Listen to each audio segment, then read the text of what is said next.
So welcome and thank you for joining. Today we're talking about maximizing your lead flow with Google Ads. Super excited about it. We have some great content for you. So here's what we're going to cover. Why Google Ad accounts fail. We've taken over many. We have some great stories to tell you. We see a lot of themes. Why pay-per-click and Google Ads is the key to unlimited scalability. Quality score, which I really feel as an agency, we've been able to utilize and harness and really give our clients the competitive edge, because quite honestly, most agencies don't ever even go there. So a lot to say about that. I want to talk about how to set up and structure a campaign. Then we'll talk about key performance indicators, tracking, landing pages, and campaign structure, and quite honestly, a whole lot more. Really excited. I'm going to try to keep it at a level that you can understand. And I also know there's some people on this webinar that have an advanced level of Google Ads. So trying to give enough for everybody. In light of all the good content, and since Google Ads isn't going anywhere, it's going to be around for a while. A lot of owners on the webinar, I'd ask you to try to really pay attention and keep your notifications to a minimum, if not just turn everything off. And I think you're gonna learn a lot. It's going to be really valuable. Hopefully you'll get stuff here that you're going to remember for a long time. All right, so if you stay to the end, I'm going to bribe you and give you our master negative keyword list. If you don't know what negative keywords are, they're really, really important to have a successful Google Ads account. And we'll give you ours. We've been doing this for over 12 years and we've collected quite a few of them. And happy to share that as long as you're on the webinar and you stay to the end. Okay. So although I know several of you, in case you don't know who I am and my background, I own this company, Rainmaker for Contractors, and we are an award-winning Google Premier partner. Premier puts us in the top 4%. We do have 4 Google Ads certified staff with us. What's unique about my story is that I owned a basement waterproofing company for 15 years before this. So pretty familiar with this industry. I've been really involved with the Basement Health Association, currently an officer, been on the board for 13 years. Probably what matters the most for you is we specialize with basement waterproofing and foundation repair companies. I get several asks to help people out outside of the space, and I just say no. I got one this morning. I'm like, nope, I only work with waterproofing and foundation repair companies. So I talk to a lot of owners. I do have a podcast. It's Rainmaker for Contractors. I think I've been in the space for something like 27 years or something. Real fast, what we do to help our clients dominate their space, we follow this 8-step procedure, and you really need to start with a website that is going to maximize your conversions. You don't want just visitors, and you don't want to have a great time on site. I know, because I think like a contractor, you want leads, right? And you want to put your sales reps in front of customers. And so you need a high converting website. But local SEO is incredibly important. Everyone wants those free clicks. Google Ads, we're talking about that today. Facebook ads, getting your online reputation just to be top notch is so critical. It helps lead generation, but quite honestly, it helps your sales, and then it removes that skepticism when you are all over the place online with great reviews. And then we want to nurture those leads. We want you to have a social presence. So wherever anyone looks, they find you, you're active, you're very legit, and you just have a stellar reputation. And of course, we have the call tracking, and you're able to measure all the metrics involved and where your money's going and what kind of return you're getting from the money that you're spending. So that's kind of our big picture formula. All right, so let me start with a question. Should pay-per-click be a part of an overall internet marketing strategy in our space of basement waterproofing and foundation repair. If you could put a 1 in chat for yes, a 2 in for no. If you're not sure, if you think it depends, please put in, you can put in 3 if you want. So I lean a little bit towards depend, but I would say if you're a middle or large size company, or you want to be a larger company and you want to grow, I would say absolutely pay-per-click Google Ads needs to be part of your overall internet marketing strategy. If you're smaller and you're kind of trying to work the angles and kind of, what's going to be the best angle for me at this stage of the game, I could see you holding off on Google Ads. So why pay-per-click should be part of your internet marketing strategy. Now, some of these are in comparison to local search engine optimization, but with Google Ads, boy, you can start so fast. We could turn an account on, and as soon as Google approves the ads, which is usually within a few hours to 24 hours, your ads are showing and they're up and running. And you could show your ads as often as you would like to wherever your customers are looking. That's how powerful Google Ads is. Budgets can be changed at any moment. I did, when I owned my waterproofing company, I dropped a lot of mailers. We dropped 1 million mailers to homeowners only in the Chicagoland area, 8 or 9 months out of the year. And to do that, though, I had to sign a year-long contract, and there's no change in that. But with Google Ads, like right now on the East Coast, they have a ton of water, and just there's so many leads coming in. We're getting our clients just saying, can you stop, please? Can you shrink? As someone yesterday said, can you shrink my area? Like, I can't even service these areas. I don't even want to go there. That happens. They're on their, third or fourth 100-year rainstorm in the last 9 years. When it's crazy like that, the advantage of Google Ads is you can pull back. So that's a good thing. And then, with local SEO, you can be a little bit limited to the area that your ads are going to show. And with Google Ads, you could have those ads show up at the top of the screen. Those first 4 spots are always ads, wherever you want, all throughout your coverage area. You might have a huge coverage area. Some people that are, quite honestly, whether you're in a metropolitan area, suburbs, whatever country, Google Ads allows you to show your ads wherever you want. And for that reason, it really leads to unlimited scalability. So this is the fun part for us. Why most pay-per-click campaigns fail. The first one we have is the account is too complicated and they don't know how to manage the account. John Nagel, who's, we've worked together for 12 years or so, we've taken over so many accounts, and boy, the most common one that we see are the accounts are not managed at all. You could just go to change history and nothing's been done for 6 months, 9 months. The account got set up and it was just put on autopilot. Another common one is there's 2,000 keywords.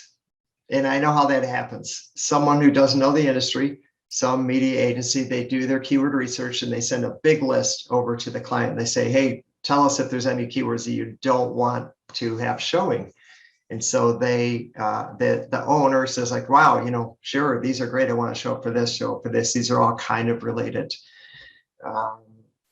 If the agency knew what they were doing, they would never be showing 2,000 keywords. Because how you win in Google Ads is more of the 80-20 principle, or better yet, the 95-5. You want to find those limited amount of keywords, and you really want to win with those keywords. Having so many keywords is going to dilute your campaign, and Google is going to see it as not relevant, and you're not going to have impact. You're just going to waste money. Here's another common one. They don't have the account structure. It's just so complicated. Like we've looked up, oftentimes the client will share with us, full access so we can look at it, and we look at it and we just say, holy cow, like this is a rat's nest. Like even if the person, even if anyone wanted to like make this right, there would be no way to untangle just the wiring and the structure and the complications that have been created with the account setup. That's just a mess. Another reason that we see is, I mentioned earlier, the auction process and the quality score and how Google ranks. That they're not leveraging that. They're basically showing a keyword and they're showing an ad and they're just saying, hey, you know, we're getting you clicks, like we're doing our job, but it's just not how you manage a Google Ads account. Boy, people don't unless you're an insider, there's some keywords that people don't really understand what basement waterproofing is or foundation repair. We see that a lot with images when someone who doesn't understand basement waterproofing makes a website, and the images that they put on the website or on social media, or we could kind of tell sometimes they're delegating it out, and no one really who knows the industry understands what the image portrays on the back end. So that doesn't work either. Here's another one, set up one ad group and then you just throw all the keywords in there. That doesn't work. Not using specific text for certain landing pages. For example, let's say a client sells egress windows. If you send that to the home page and the egress window part or section is not easy to find, you're going to have a lower quality score, and it's going to be harder for that searcher to find what they really want. And when searchers are not given exactly what they want, they can go somewhere else and get that. So you have to have really good alignment. Sometimes they go to the landing page, but the landing page isn't really designed to create that lead. And that's what you want, right? You're not looking for web visits and time on site. You want leads. That's how you pay your bills, because you could sell appointments.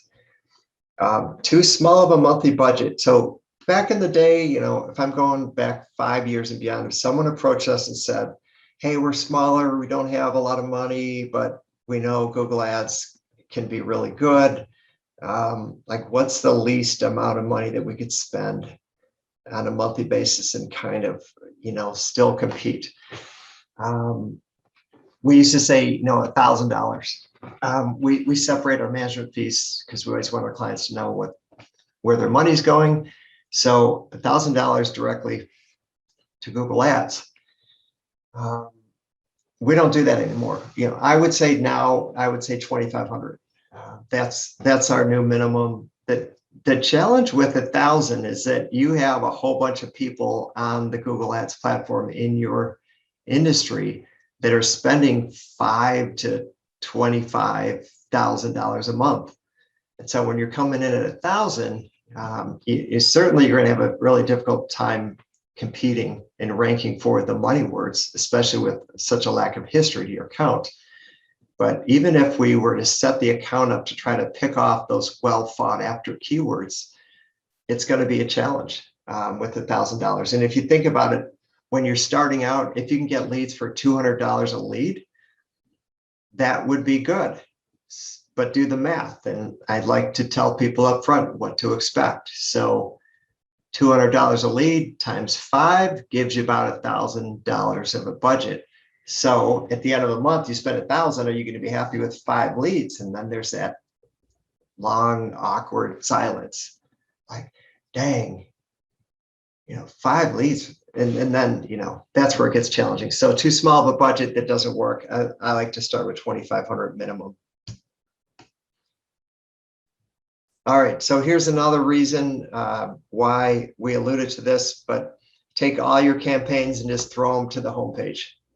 And hopefully they'll find what they're looking for. And there's 2 reasons why you don't want to do that. Again, it's quality score. You're going to have low quality score for your keywords. It's going to cost more money to rank as high. And I'm going to explain that to you. And when you're done with this webinar, you're going to understand it. And hopefully you'll see Google in a different light. But the second reason is you have to give the searcher what they want as quickly as you can. And the more you do that, the more time they'll hang out with your site, the more they'll trust you, and the more they're going to engage with you. So you don't want to do that. So how to set up, structure your Google Ads campaign. And what you want to do is minimize your cost per lead and maximize your return on investment, which are two different things. So first of all, conversion tracking is a must. You really need to set that up. If you're not figuring out where your money's going, you're just throwing stuff at the internet, and then they call. You get these calls like, how'd you hear about us? Through the internet. You don't know if it's local SEO. You don't know if it's Google Ads. You don't know if it's direct. Maybe they're playing off of other advertising that you have going out there. So you have to have call tracking set up. And your campaigns have to be broken up into smaller ad groups. I'm going to talk about, if you're not really certain what an ad group is, I'm going to talk about that a little bit. And you have to put those, the key is to take your text ads, the ones that are very, very similar to one another, and keep those all in the same ad group. And you want to keep the organization very tight. So I talked about negative keywords. They're absolutely important to have to kind of pack and protect so that your ads aren't showing up for the wrong keywords. And you want to know how to use keyword types, which I'm going to talk about that as well. So you're going to be really smart when you're done with this webinar. All right, so you need to write compelling text ads, and you have to speak to the audience, like what they're looking for, and I'll talk about that. So like, it's the free warranties, it's the 40 years in business, it's those kind of lifetime warranty, free inspection, lifetime warranty. It's those kind of credential things that people like. What are their benefits? And then there's this thing called ad extensions, which I'm going to explain, that really make your ad pop. And it's not that different than what happens in the retail place. Like, let's take, Coca-Cola. Why is there Diet Coke and Cherry Coke and regular Coke and Coke One and all these kind of things? Because the big dog is squeezing out the competition. And so the grocer kind of has to honor the big dog, and they take up all that space. And it's the same with the Google Ads. The more content that you can have and the more extensions that you have, the bigger your ad shows up, and then it draws more traffic. So you need a website that converts. You need to understand that. And then when it comes to Google Ads, you're never really done. If you're managing a Google Ads account, there's always fine tuning, there's always split testing, there's always tweaking, there's always little things that you're working on. So again, don't think about spending another penny until you have conversion tracking in place.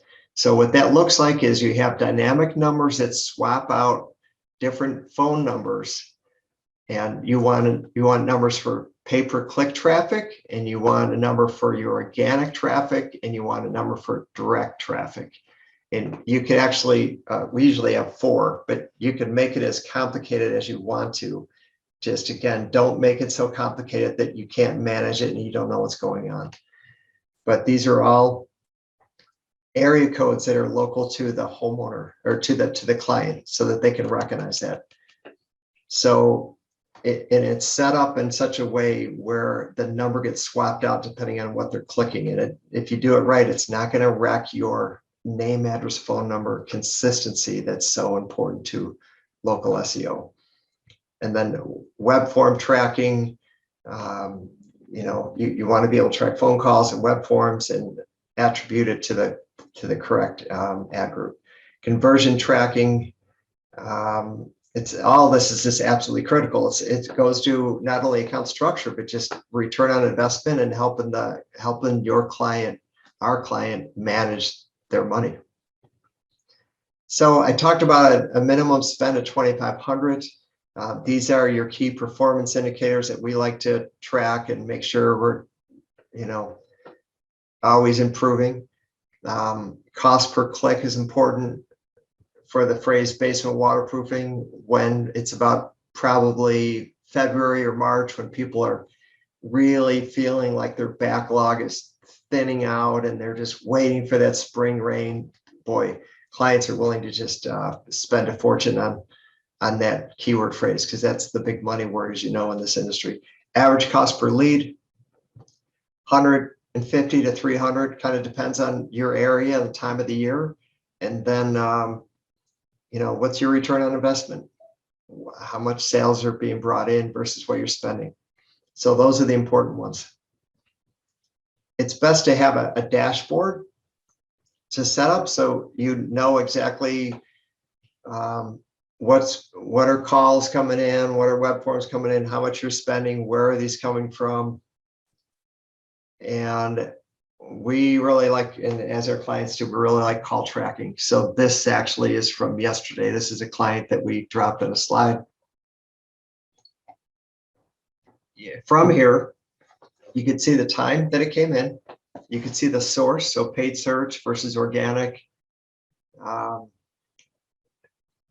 You could see the phone number. You could see if it was answered. Now, this is important because if it says no, what we can do for our clients is notify the owner immediately, saying that a call came in and it was not answered. Gosh, if you're paying all this money for leads, you better want your staff to answer the phone. And we could also set that time, if it happens between like 8 and 5, you could be Monday through Friday, you could be notified. So then this is, is this the first time that they've ever called the company, or is there a record of them calling in the past? And then just tells you what keyword, and then what kind of device type, and then how long the phone call is. So then there's also a way that a column's not included, but you can go back here and you can listen to the call and click it and track it and attach your sales to it as well.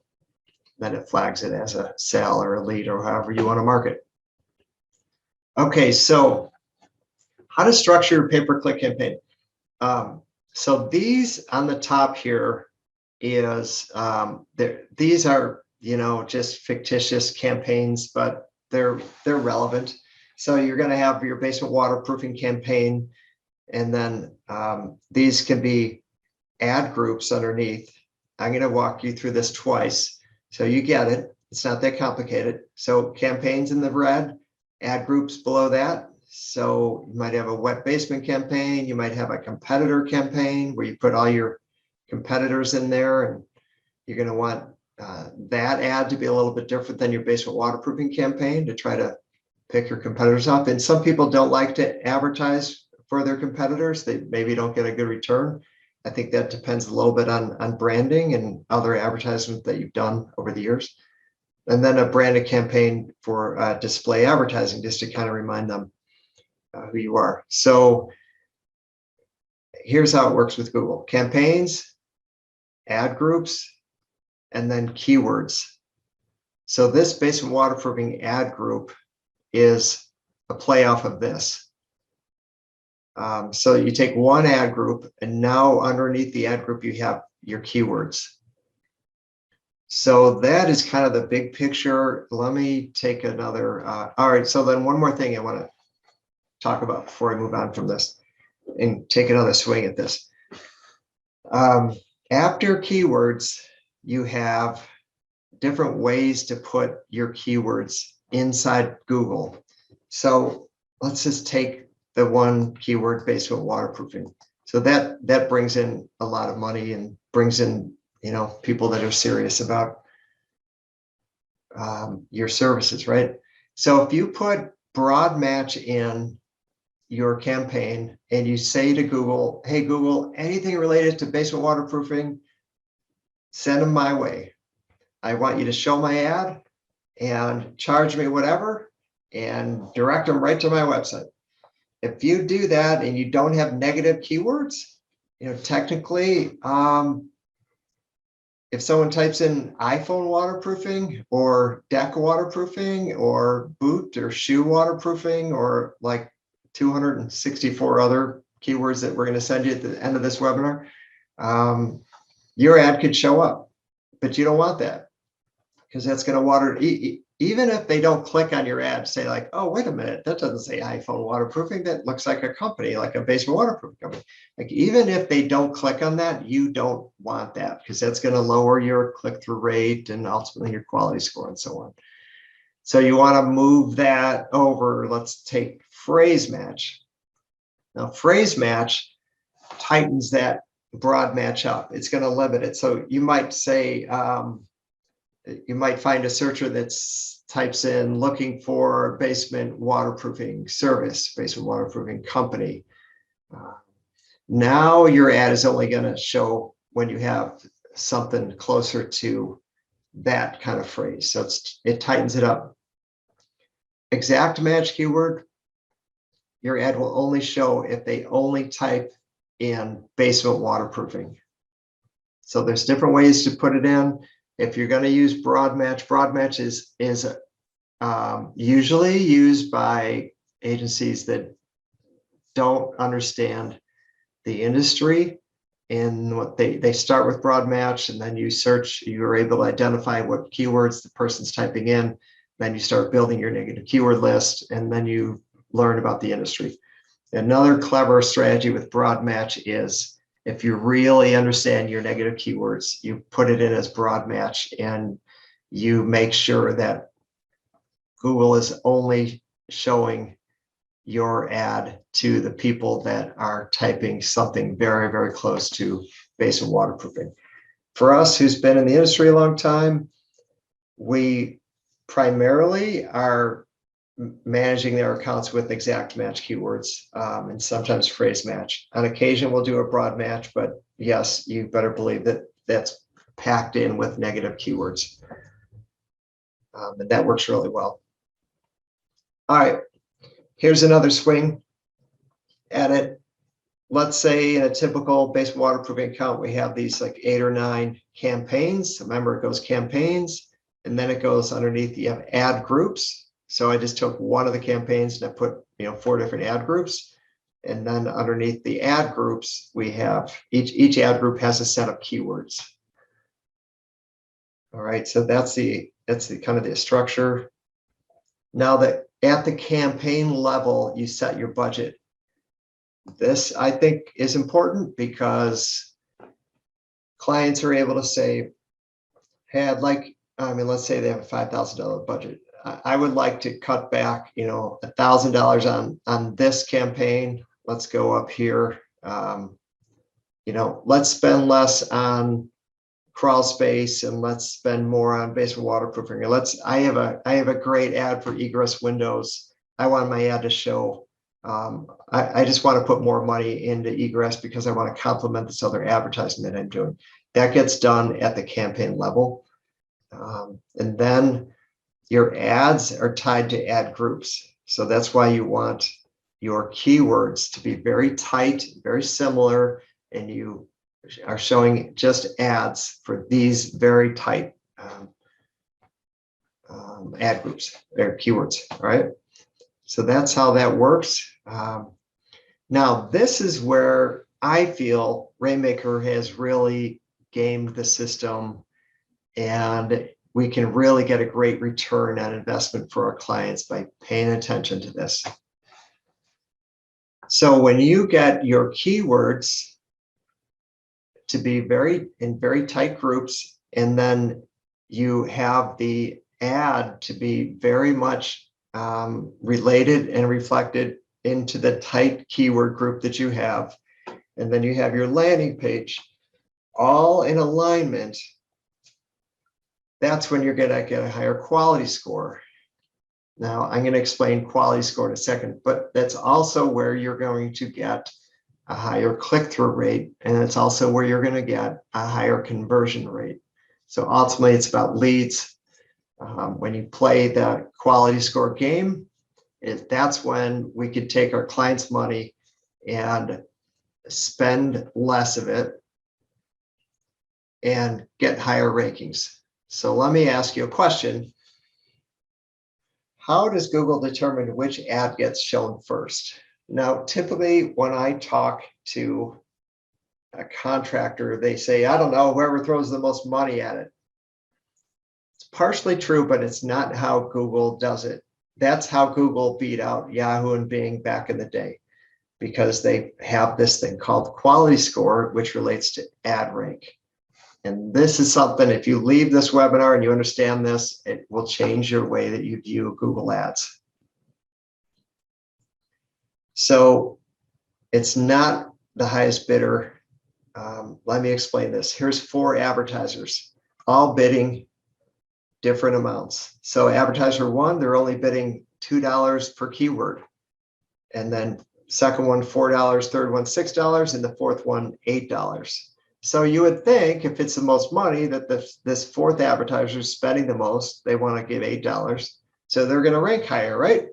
No. So what Google does is they will factor in the quality score. So advertiser 1 has a quality score of 10. So if you take, in simplistic terms, if you take the $2 and you multiply it by 10, that's going to give an ad rank of 20. So let's say, the score is 20. Advertiser number 4, they have $8, which is 4 times more than this little guy that only can afford 2, but they don't know what they're doing. So they have a quality score of 1. So Google's like, we're only giving you 8 points. So $8 times 1. So we're going to put you on the bottom, even though you're throwing the most money at the keyword. And so in this, although these advertisers are spending the opposite amounts, they're being ranked, like the first one is going to rank the highest and they're only given $2. It's because their quality score is so high. So if I were to go up a slide or 2, their advertiser 1 has a very tight group of keywords, and they very much relate to the ad and they very much relate to the landing page. This 4th advertiser is not using this alignment. And for that reason, Google is giving them a low quality score. So some of the factors, most of the factors related to quality score, and the ones that the agency, or if you're managing your own account, has the most control over, it's your keywords and your ads and your landing pages. These 3 factors. Now, Google does factor in historical performance. How has this account performed in the past? Are they brand new? Do we trust them? Or do they really know what they're doing? That's another factor. And then there's a few variety of relevant factors that Google ties into quality score. So this never happens, but imagine if all your keywords had a 10. You suddenly are spending way less money and ranking higher. So that's a beautiful thing. And that's how you can maximize your return on investment. Lots of leads for less money. And that's kind of internal. You got to, that's not basic Google Ads stuff. You kind of need to know what you're doing, but that's how we get a great return for our clients. It's one of the factors, I should say. All right. So your ads need to be compelling. Less is more. That's that time when you really want to think, like, how can I say this in the fewest amount of words? That's when you get in. You kind of want a keyword stuff, but it has to be readable. And those keywords, remember, if you're playing the quality score game, it's like keyword, ad, landing page. It's like, okay, straight line. How do I do this? So tell them exactly what you have to offer them and what they want. You're trying to really resonate with them. If you want to play with a free tool, SPYFU, SPYFU.com is a free tool. You could put your competitors in, or you can look at like various ads and keywords. And then there's another one called, it's free as well. If you want to pay more, you get more services, but it's called Keyword Spy, keywordspy.com. Those are tools out there that some people will use. There's so many tools. We have 1 million subscriptions to tools, and I like the Google Keywords Ad Planner. I also like Moz. Moz is one of the most popular SEO tools and companies out there, certainly in the top 5, and probably their best tool is really related to keyword research. They put a ton of money into that one. If you have a special offer, if there's something unique about your company, it might be a lifetime warranty, it might be patented systems, whatever it is, you're kind of looking for that advantage. And then it's pretty easy, by the way, to do split testing. to kind of see what ad works best. All right, so here's a couple ads. Just some things I want to point out, which I'm going to unpack later. So you notice these ads kind of look different. Number one, waterproofer, kind of vague and ambiguous, but some people like that. Free consultation, call today, it's a call of action, basement waterproofing, foundation repair, basement ventilations. This company really has a focus of not just stopping the water, but they're trying to create healthy homes. Notice these extensions down here. This is that shelf space that I was talking about. It kind of takes more room. We move down here. Here you have the phone number up here again. This is an extension. Not every ad has this. More extensions down here. And then basement waterproofing experts, number one choice, patented system, lifetime transfer warranty, free estimates, battery backup. Kind of looks like, man, these people offer a lot. Now this is a location extension with the hours. That's another nice thing. So these are all little features that not everyone takes advantage of. I'm going to explain them. So this is just a simple example of a text ad. When you do a search, the first 4 typically are ads. I've seen on the East Coast there's so many people taking down their ads that they're only showing 1 or 2. And then Google's always trying to make a lot of money, right? So when you go to the map section, Google, they used to sneak 1 ad in and like, okay, I know this is supposed to be organic, but we're going to show an ad. And so that's this top one. But now they're showing 2 ads. So even in the organic area, they're showing 2 ads. So let's move on. So here's some, I just want to point out these things. This is a call extension. These are site extensions. So if I were to click these, it's going to take me to different areas of the site. Location extension, which I think, yep, good. So when you set up your account and when you're managing your account, there's all sorts of different features that Google allows you to add to the account. And then when you click it, you need to fill it out. So these are the ones we play with. We're starting to experiment with this one, promotion extension. If you have a coupon, like you could say $750 off in your ad, and then you just have to have that amount on your landing page. And from there, you could do a lot of different things. You could take them to your calendar, have them book the lead, and so on. But you should definitely be taking advantage of these. If you're not, these are just, Google doesn't charge you more. Actually, you're going to get a better return on your money for using these. So you want to take them to a solid landing page. Can't really fit the whole thing in here. But calls to action, phone number twice, call now, web form. So one little trick is to add a bunch of content that relates to the keyword on the landing page, and Google will give you a higher quality score. So that is kind of working the Google system.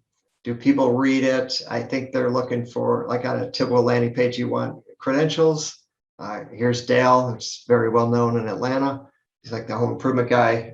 You want testimonials. If you could have reviews, better yet with their picture. All those factors you want to, people like images. We like things dumbed down for us. So all these are good, important factors.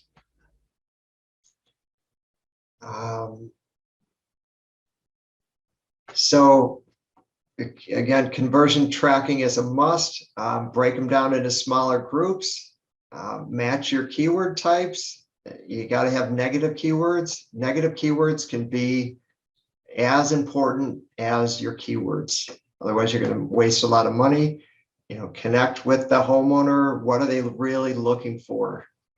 Boy, back 12 years ago, I had an expert we did a webinar together actually, and he had me go through this exercise where I'm closing my eyes and I'm envisioning what emotions would a homeowner feel if they were to finally be motivated enough to sit in front of a computer and type in, I need a basement waterproofing company. what feelings are related to that. And then it described feelings and all the different scenarios. The wife's angry at the husband for not fixing this, and they're finally just fed up with this. And they're going to take action now. And there's all sorts of emotions. It could be that they're selling their house. It could be they want to put a bedroom down there or an office, whatever it is. And to have different ads that relate to different emotions that resonate with the customer. You want to leverage ad extensions. We just talked about those. And then you want a well thought through landing page. All right, so questions to ask your pay-per-click provider. So how much budget will go to Google Ads versus management fees? I continue to find this, thankfully it's not as relevant. The two big companies that kind of sold a lot of people in this space are, I think it's Reach Local and Yodel, and they would never tell their clients how much money they're giving to Google Ads versus how much money they're keeping. And boy, if I'm a contractor, I'm really struggling with that if they're not being transparent about that. And then the Wall Street Journal published that it was something like 49% of the money was being kept for management fees for one of those companies. But you really need to know what's going to Google Ads directly and then what's going to management fees. Here's another one, what kind of tracking will be put in place? Will there be a difference between, web forms and phone calls? One of our technologies is when someone fills out a web form, we could have our software call our waterproofing clients immediately.